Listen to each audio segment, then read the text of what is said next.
All right, let's get into Tom Homan. Moving on. That's what I was told to say. I have to say that for the editor.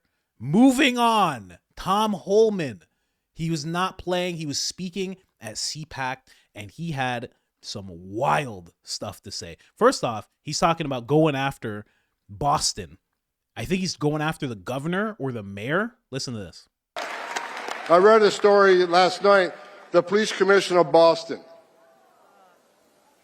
You said you doubled down on not helping the law enforcement officers of ICE. I'm coming to Boston. I'm bringing hell with me.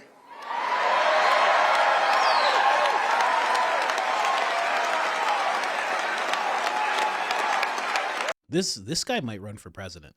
You might end up seeing this guy run for president. I don't know how old he is. You know, I imagine he's probably like 10 years younger than Trump, maybe more. But he might run for president, and he might just win. The way that he talks, the fact he's also from New York, he's worked in all sorts of law enforcement, right up to being the director of ICE, border czar, police officer in New York City. His dad was a police officer. His grandfather was a police officer.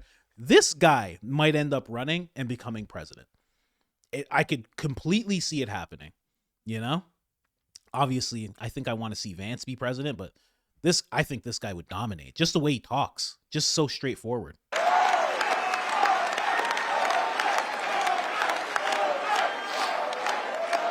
I looked at the numbers this morning. I stopped counting at 9. 9 child that were in jail in Massachusetts. But rather than honoring an ICE detainer, released them back into the street. You're not a police commissioner. Take that badge off your chest, put it in the desk drawer, because you became a politician. You forgot what it's like to be a cop. So straightforward. Even Trump was at CPAC too. He was like, look at Tom. How can I love a guy like this? But I do. I love him. Oh my gosh. Let's go through more of his remarks. That's just how he capped it off. You know what I mean? Let's listen to the rest of his remarks. I get asked all the time, does it bother you? There's a big part of this country that hates your guts. I don't care. I don't care. Because we got a job to do. You know, I wake up every day for the last 4 years pissed off because the Biden administration took the most secure border in my lifetime and unsecured it on purpose. Right? I worked for 6 presidents, starting with Ronald Reagan. Every president I ever worked for took steps to secure the border. Even Clinton and Obama took steps to secure the border because they clearly understood you can't have national security without border security. They got it. Joe Biden's the first president in history of the nation who came into office and unsecured the border on purpose. So for 4 years, I wake up every day pissed off. That changed November 5th.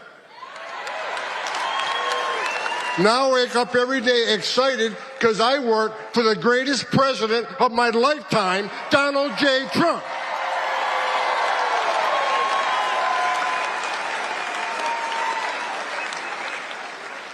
For 4 years, we had over 10.5 million illegal aliens at our border. They released nearly 8 million into the country illegally. We had a 600% increase in sex trafficking of women and children.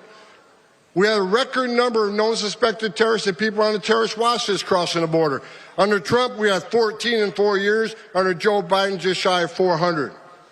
Think about that for a moment. What Joe Biden did to our border was create the most significant public safety and national security vulnerability in this nation's history. But guess what? We got one bad president now who's going to come in and is going to take care of this border.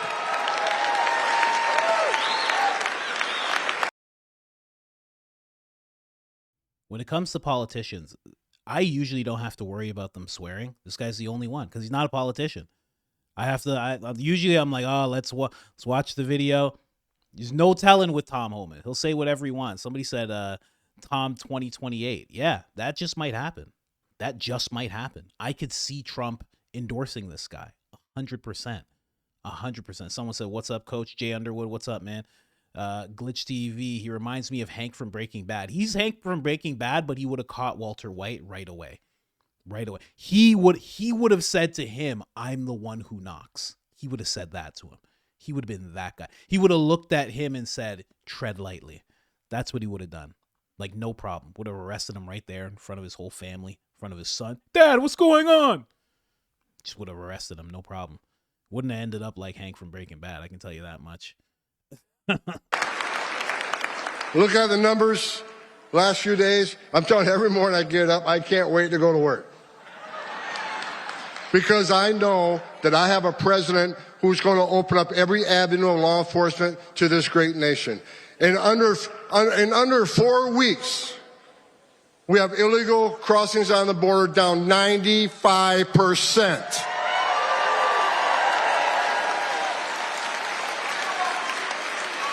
I remember when the president called me and said, I remember he called me when he brought me, this is the second time I came out of retirement for this man. So he called me, I was the first guy he called, and he says, okay, this is how the phone call went. I picked up I see POTUS on my cell phone, so I know it was Trump. He says, all right, Tom, you've been about 4 years, you want to come fix it? And I didn't hesitate. I said, I'll come back and I'll do it for free. I'm so pissed off. You don't have to pay me.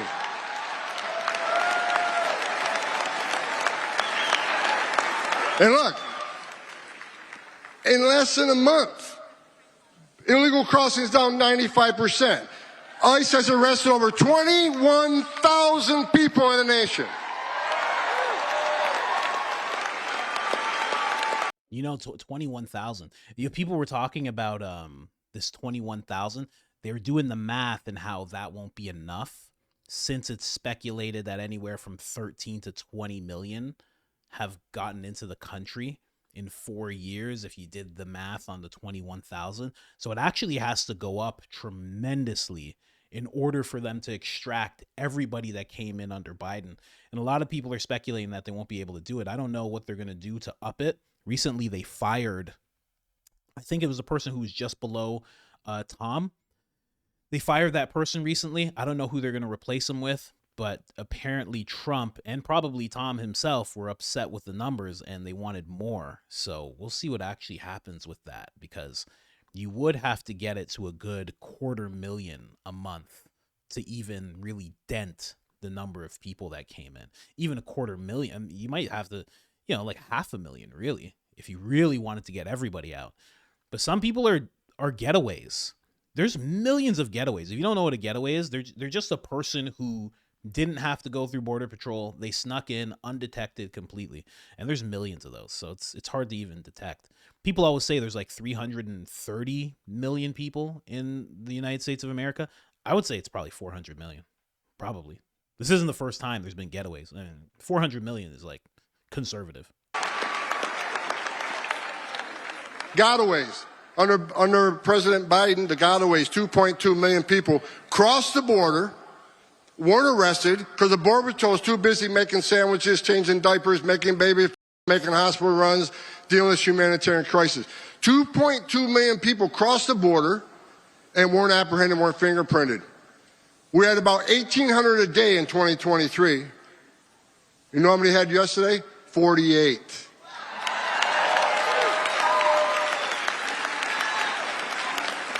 You're talking about 2,000 miles of border and only 48 people escaped, but that's 48 too many. I'm not going to be happy if that number is 0.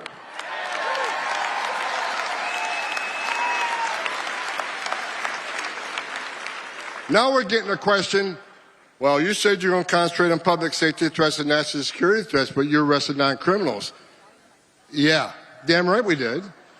Because you're in the country illegally, which happens to be a violation of our law. Entering this country illegally is a crime, and we're not going to forgive it.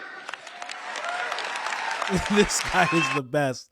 He's the best. You said you weren't going to, you're going to, yeah, that is what I said. I knew he was going to do that too. He was like, we're only going to go after the criminals. And everybody was like, okay. And he's like, and everyone who came across illegally is a criminal, 100%. Someone said, Coach is live based. Have you seen the ETH whistleblower trend? No, I haven't seen anything like that. I haven't been looking into crypto. I don't look into crypto. I watch you every day. You're great, man. Keep up the great work. Friend from San Francisco? Oh, my gosh. San Francisco. What's going on? You okay? You okay? I always ask that to people from California. Are you all right? Are you sure you're all right? I know it's good weather, but the communism. You better vote for that other guy to be governor. Love your channel, bro. Keep up the great work. Hey, if you guys have any suggestions on what to watch, let me know, because I can pull stuff up. Don't bother sending any links because I'm such a mistrusting person. But I'll be sure to click on some stuff. Into sanctuary cities, game on, because Pam Bondi's back into place. And Kash Patel is back running the FBI.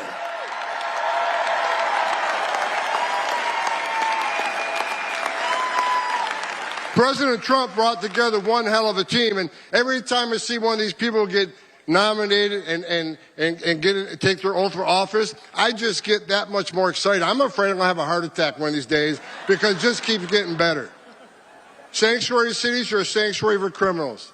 I've read all these stories this week. Tom Homan insulted AOC. Well, look, it's not an insult if it's true.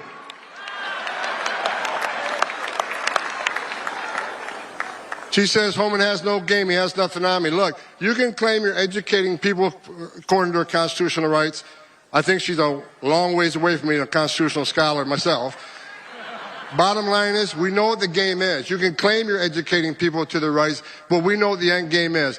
Try to tell people how to invade law enforcement. And we're talking about people who enter the country illegally, which is a crime, committed a violent act against a U.S. citizen, were ordered removed by a judge. We got members of Congress saying it's okay to educate them how to invade law enforcement.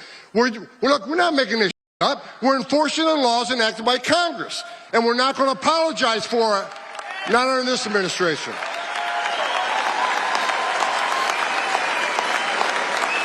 We got great governors out there. Governor Pritzker, you ain't one of them. I met with Governor DeSantis yesterday. You know what he's done? He's passed one of the strongest state immigration laws in this nation. Do you know it's a crime in the state of Arizona, in the state of Florida? It is a crime to enter the country illegally.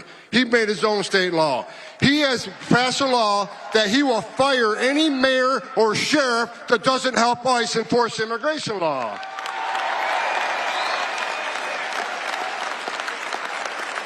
DeSantis is constantly just such a solid example of a governor. He's just so incredible how he does things.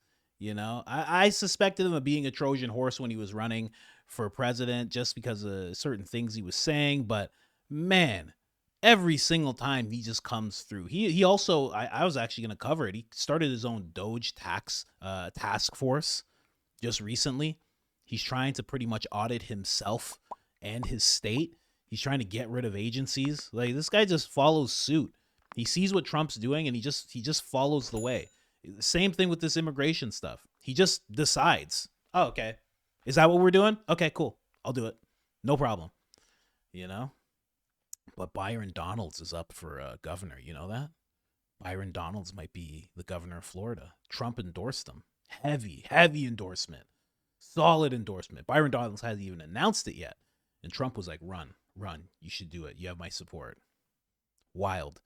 J.D. Vance didn't even get Trump support in running for president, but he endorsed Byron Donalds. I can't wait to see what happens there. I think you guys get the point with this one.